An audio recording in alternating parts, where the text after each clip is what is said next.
জন্ম থেকেই কষ্ট যেন নাজাতের সঙ্গী। দরিদ্র বাবা মাও দিশেহারা আদরের মেয়ের চিন্তায়। সাধ থাকলেও সাধ্য নেই মেয়েকে চিকিৎসা করানোর। খায় না দেয়, চিকিৎসা করতেই হয়। মারে ফেলার তো জিনিস না যে মারে ফেলে দেবো। কষ্ট করে মানুষ, এই বাচ্চাটা ঘুম নাই, দিন নাই, এই সদরে পড়ে থাকতে হয়েছে বাচ্চাটা নিয়ে। শ্বাসকষ্ট, অক্সিজেন গ্যাস দিতেই হয়। পঞ্চগড় সদর ইউনিয়নের পূর্ব সিংপাড়া গ্রামের বাসিন্দা ও কাঁচামাল ব্যবসায়ী আব্দুল করিম ও রুমু আক্তারের ৩ সন্তানের মধ্যে ছোট সন্তান কানিজ ফাতেমা নাজাত। জন্মের মাত্র ৭ দিন পর থেকে সবসময় কান্না করত নাজাত। পরীক্ষা নিরীক্ষার পর জানা যায় 2টো ছিদ্র রয়েছে তার হার্টে।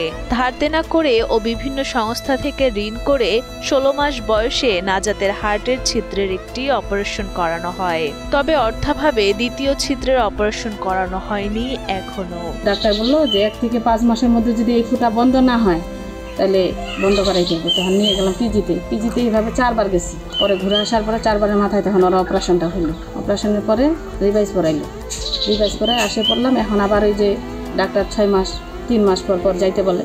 আগস্টের 22 তারিখে গেলাম। 22 তারিখে বললো ডাক্তার ইকো করার বললো যে ফুটার পয়েন্ট বাড়ে গেছে, এটা অপারেশন করো, 7 মাসের মধ্যে অপারেশন করে ফেলো। সামান্য কাঁচামাল বিক্রি করে যেখানে সংসার খরচ সহ বড় 2 ছেলে মেয়ের লেখাপড়ার খরচ চালানোই দায়, সেখানে ঋণের অর্থ পরিশোধ ও মেয়ের চিকিৎসার জন্য 7 লাখ টাকা জোগাড় করা নিয়ে দুশ্চিন্তায় দিন কাটে আব্দুল করিমের। অপারেশনটা করাইতে মোটামুটি 5-7 লাখ টাকার মামলা। আসলে এমন অবস্থা কোনোভাবেই আমার দ্বারাই আর কি সম্ভব না যে এই মুহূর্তে 5 লাখ বা 7 লাখ টাকা খরচ করে অপারেশনটা করাবো। ঋণ তো আছেই, ঋণ যেমন ইসলামী ব্যাংকে পাবে 1 লক্ষ টাকা, একটি বাড়ি একটি খামারে পাবে মানে 1,20,000 টাকা, মানে এইভাবে এখনও মোটামুটি 6-6.5 লক্ষ টাকার মতো ঋণগ্রস্ত আছে। এগুলি শোধ করতে পারিনি। দ্রুতই অপারেশন না করানো হলে নিভে যেতে পারে ছোট্ট নাজাতের জীবন প্রদীপ। পরিবার সহ স্থানীয়রা সকলেই অনুরোধ জানান সমাজের বিত্তবানদের কাছে। সকলের সহযোগিতায় সুস্থ ও স্বাভাবিক জীবন ফিরে পেতে পারে 4 বছর বয়সী নাজাত। আর করার কিছু নেই। আমার 2টা বাচ্চা আছে, ওই 2টারও লেখাপড়ার খরচ।